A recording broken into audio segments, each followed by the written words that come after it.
Magandang araw po sa ating lahat. Narito po ang ating weather update.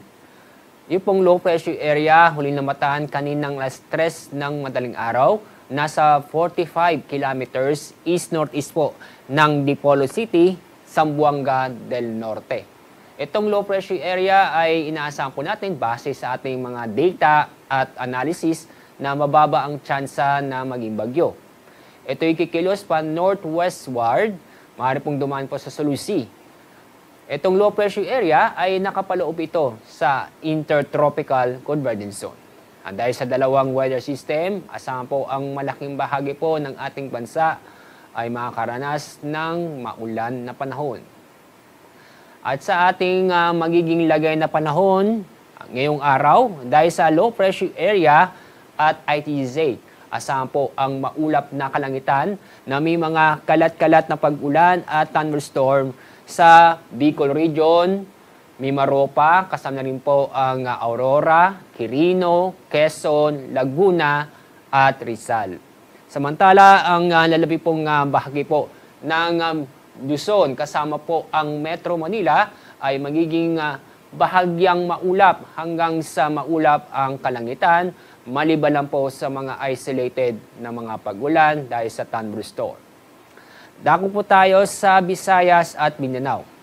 Dahil pa rin po sa low pressure area at ITZ, itong buong Visayas ay makakaranas po ng maulap na kalangitan na may mga kalat-kalat na pag-ulan at thunderstorm. Ganun din po ang maranasan sa lugar po o sa mga lalawigan ng Dinagat Islands. Samantala, ang lalabi pong bahagi po ng Mindanao, yung nakikita, fair weather po tayo, kung saan makakaranas po ng bahagyang maulap hanggang sa maulap na kalangitan na may mga isolated na mga pag-ulan.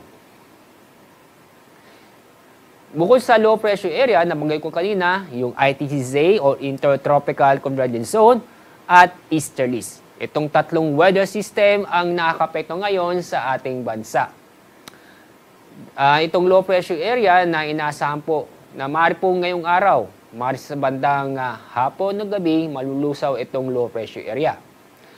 Itong epekto ng ITZ ay hina bukas, kaya itong easterlies na lamang po ang inaasahan po nating makakapekto bukas sa araw ng Biyernes at magpapatuloy sa araw ng Sabado.